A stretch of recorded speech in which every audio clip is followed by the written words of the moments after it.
¿Qué pasa to the pack? It is Pack here. In today's video, NBA 2K23's newest roster update is dropping on Thursday. What I'm going to do is give you my predictions of the biggest changes that I need to see. I'm not going to go over every single NBA team, just the teams that I think really need to change.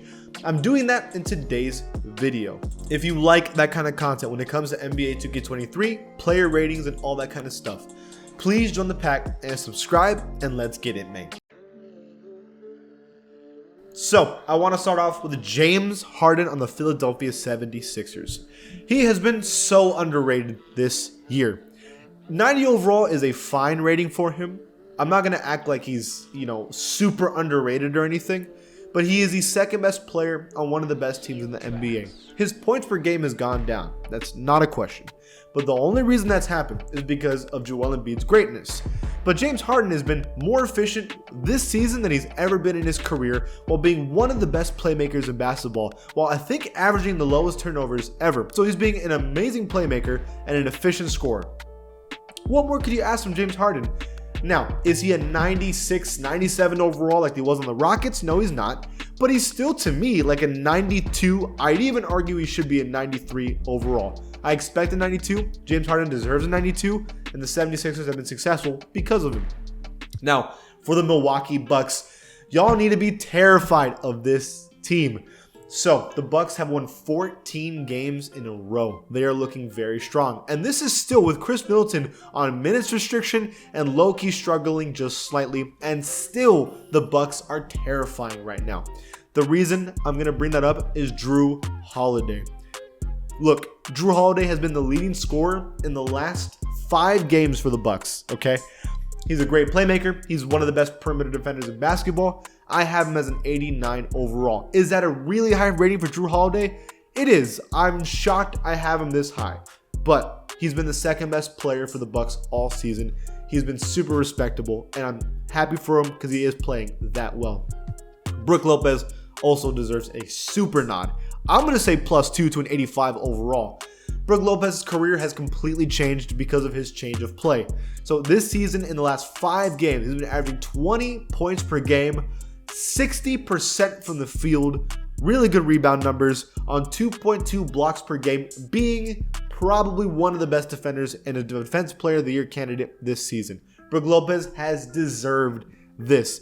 He's so impressive.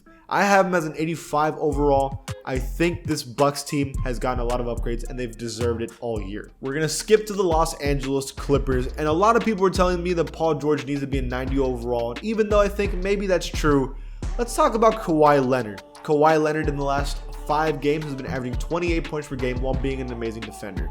We know how good Kawhi is. In his prime, he was a 97 overall. I want to put him at a 95. I see no negative to Kawhi's game right now. I see nothing.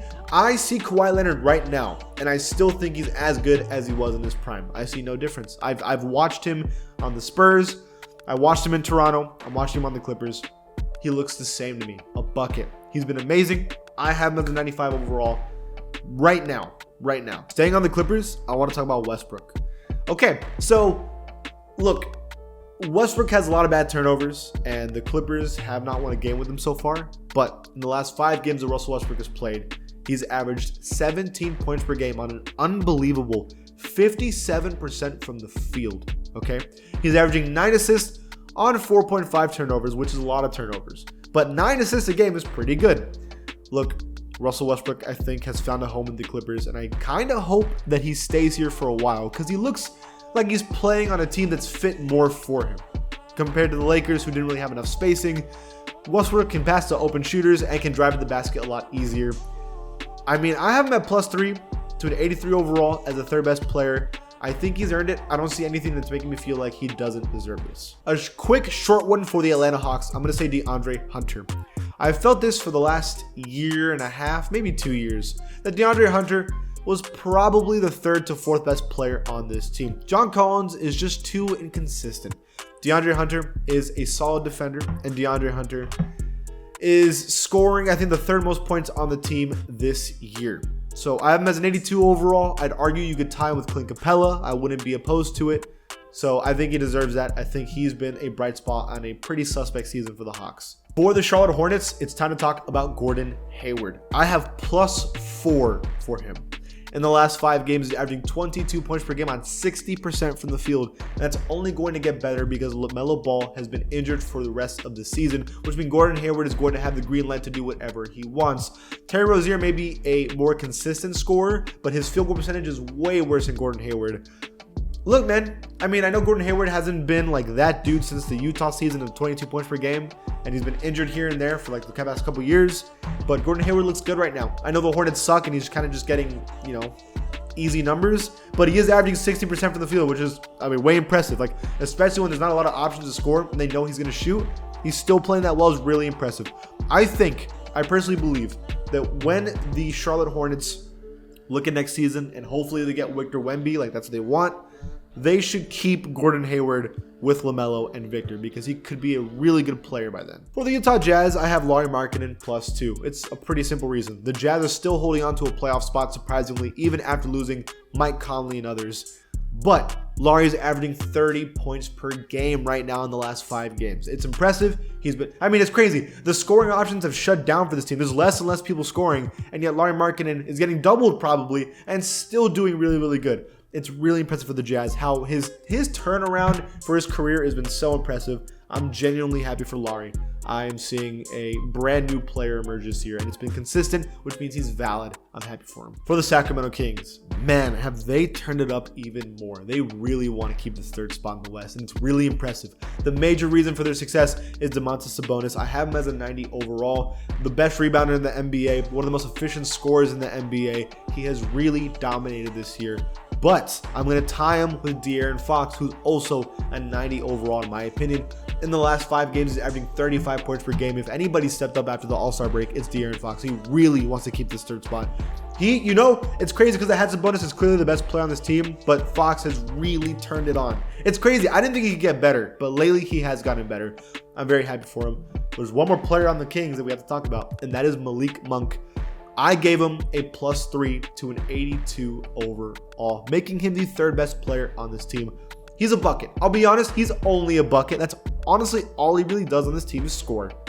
But in the last 5 games, he's averaging 19 points per game on 57% from the field. He hit crazy shots against the Clippers. He really helped them win that game.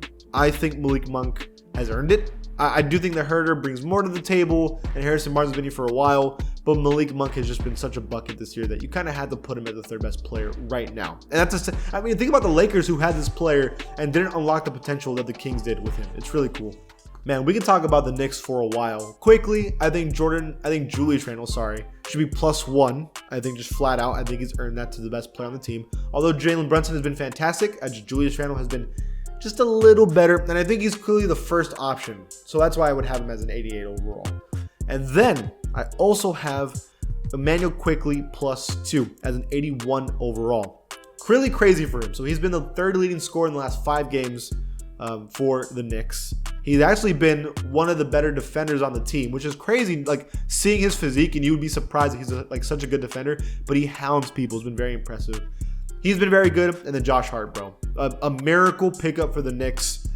He's been averaging, I believe, 14 points on great efficiency in the couple games that he's played for the Knicks, while also being arguably their best defender. Next to Mitchell Robinson, he's been clamping everybody who's played so far. Josh Hart's ridiculous, an underrated pickup for the Knicks, and they're looking really good right now with a bunch of players that have in the 80 overall club. It's scary hours for the Knicks. Someone you did not expect me to talk about in this video is Jakob Poeltl. I have him at +5. Yeah, that would make him an 84 overall, tied as the 2nd best player on this team. The Raptors should be praying to everyone that they have Jakob Poeltl. So I've watched him on the Spurs for a couple years now, and I had noticed that he developed a better offensive game, and he's been one of the best defensive centers in basketball. The thing is, because we sucked, no one really cared. But man, he's really showing out with the Raptors so far. 16 points per game, 75% from the field, 11 rebounds on 2.4 blocks a game in only 29 minutes.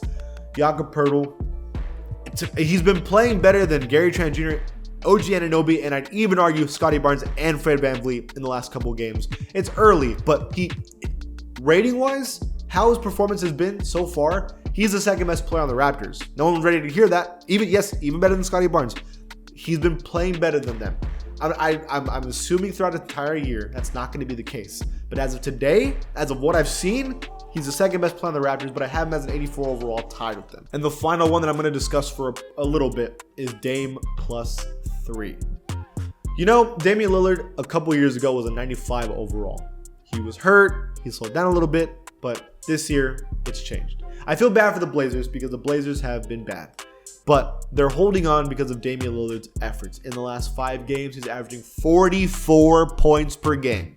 Now, obviously, it's because of his 71-point game, but I have him as a 96 overall. Yes, this would put him as the same rating as I mean, that's one rating behind Giannis and Curry. I actually believe it's the same rating as Curry, which is crazy to think.